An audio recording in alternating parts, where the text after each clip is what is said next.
I wasn't supposed to arrive home early. If the first bus hadn't broken down halfway to my parents' house, I never would have taken the replacement bus that reached 3 hours sooner. Maybe fate was nudging me, maybe it was warning me, or maybe it was giving me one last, painful push to open my eyes.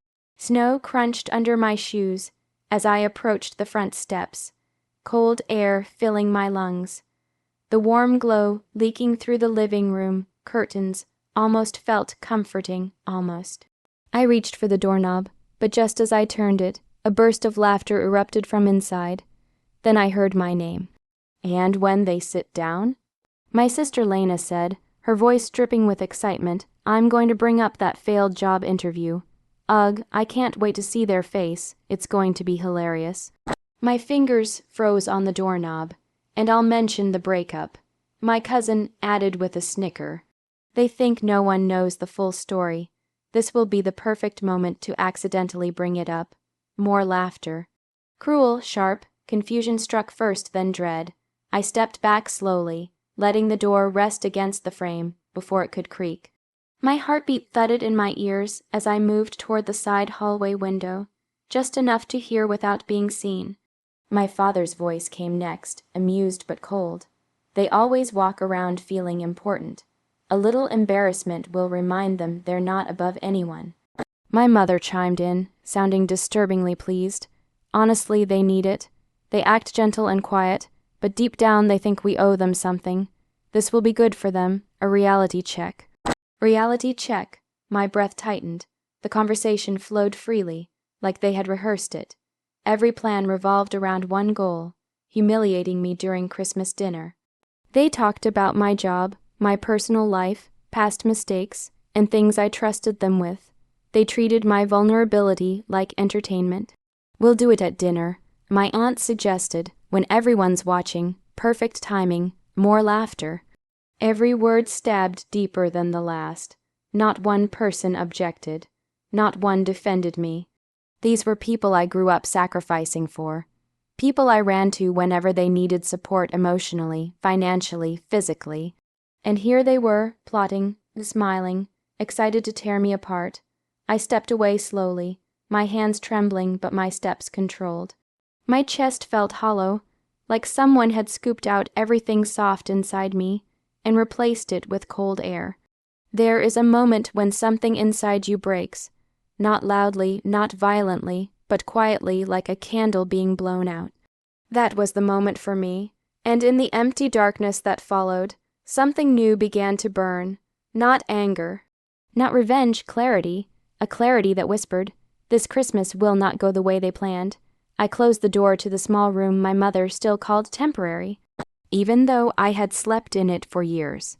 The dim yellow bulb flickered overhead, casting uneven shadows on the faded wallpaper, almost like the walls themselves were unsure whether to hold me or push me away.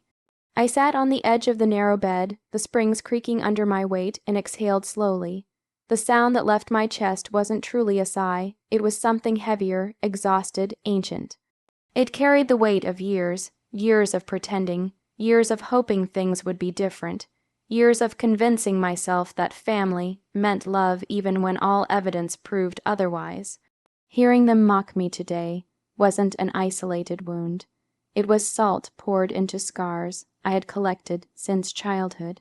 I remembered being 8 years old, proudly holding up my report card, straight A's lining the page like little stars. My father barely looked at it before muttering, "Don't get arrogant." My sister complained that I was trying too hard, and my mother accused me of showing off. I remembered doing the dishes after every family dinner, only to be told I was doing it wrong. Helping with groceries meant I was getting in the way. Staying quiet made me boring. Speaking up made me dramatic. It didn't matter what shape I bent myself into. They always found a way to break it. And yet I stayed. Birthdays, weddings, hospital emergencies, I was always the first one to show up. The one who rearranged plans, who lent money without asking for it back, who listened to their problems at 2 a.m. I thought that if I just kept giving, one day something would shift. One day they might see me. One day they might treat me like I mattered. But families like mine don't change. They just get comfortable with the person who never demands anything. Until today. Today, I heard their voices without the usual delusion to soften them. I heard their laughter, sharp, greedy, hungry for my humiliation. They were excited, eager, almost celebratory, as if my pain was a tradition they looked forward to. My hands clenched around the blanket, gripping it until my knuckles turned white. For a moment, I felt anger rising like fire, but it faded quickly. Anger burns fast, truth lingers, and the truth was simple. They didn't hate me, they just didn't value me. Not as a person, not as family, not as anything more than a convenient punching bag. Something inside me clicked, a quiet, decisive shift. I wasn't going to cry. I wasn't going to beg or defend or explain myself like I had all my life. If they wanted a show at Christmas dinner, they were going to get one. Just not the one they rehearsed. The night stretched long and silent, the kind of silence that presses against your skin, demanding a decision. I sat at the small desk in my childhood room, its surface still scratched with the initials I carved when I was 12, and stared at a blank sheet of paper. For the first time, I felt no fear, no tremble, no guilt, only clarity. If my family wanted a spectacle at Christmas dinner, I would give them one, but it would be a performance they never rehearsed for. I opened my laptop, my fingers moving with a calmness that almost frightened me. Years of messages, emails, screenshots, and voice notes waited in neatly organized folders, memories I had saved not out of spite, but because every wounded child learns to keep evidence of the pain. I clicked through each folder slowly. There was my brother's message where he admitted he'd spent the money I loaned him on gambling but didn't feel like paying it back. There were my mother's texts about her own siblings, cruel, venomous words she would deny the moment anyone asked. My father's voice recording from the night he blamed me for a mistake he made, saying I was the family embarrassment, because I was too soft to be useful. My sister's screenshots from group chats where she mocked everyone she later hugged at gatherings. My cousins' messages trashing each other behind their backs while pretending to be inseparable. They had always trusted me with their ugliest truths because I never used them, never exposed them, never fought back until now. I started printing. One page after another slid out of the old printer like truth unfolding itself in paper form. I organized everything into neat stacks, my movements methodical, almost peaceful. This wasn't vengeance. This was honesty wearing a bow. I found a box of plain white envelopes in the hallway cabinet. My mother used them for bills. I brought them back to my desk, slipping each person's truth into their designated envelope. I wrote their names on the front in clean, simple handwriting. No insults, no explanations, just names. They would understand soon enough. When I finished, only one envelope remained empty. The final one. The one meant to be opened publicly at dinner. I hesitated for a moment, then picked up my pen and began to write. The words flowed easily, without bitterness, without rage. A letter that simply stated what I heard, what I knew, and what I chose. A letter that told the truth without raising its voice. A letter that would end the story they thought they controlled. When I sealed it, I pressed my thumb firmly against the flap. Not out of ceremony, but finality. This wasn't a threat. It wasn't an attack. It was the first time in my life I was choosing myself. And tomorrow night, they would finally see the person they had built with their cruelty, a person who no longer feared them. Christmas dinner glowed with soft lights, polished silverware, and artificial warmth my family loved to perform.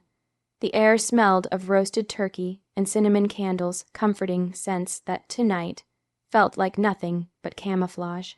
I walked into the dining room carrying the stack of envelopes. Every head turned, every smile was fake.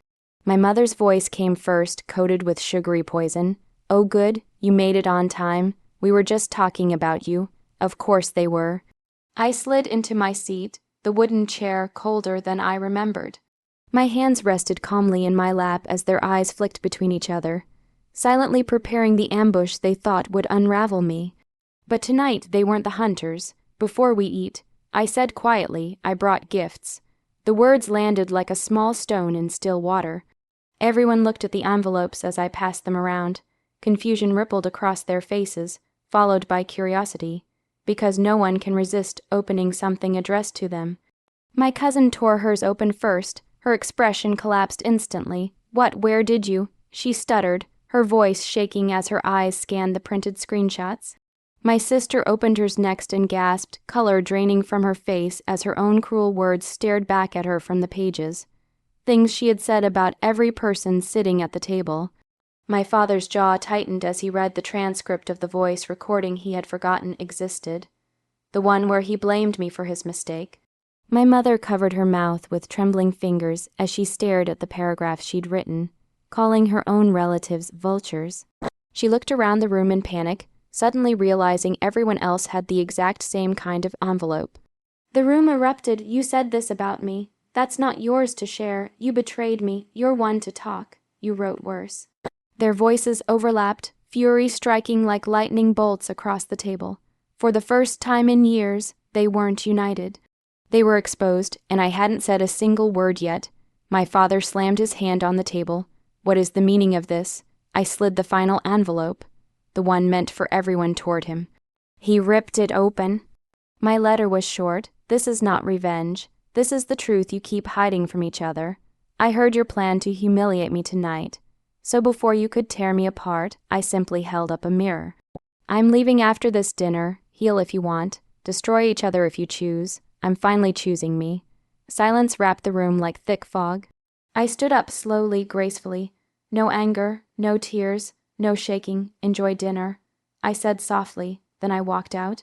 The door clicked shut behind me, quiet but final. Outside, snow continued to fall gently, soft flakes landing on my coat like tiny blessings.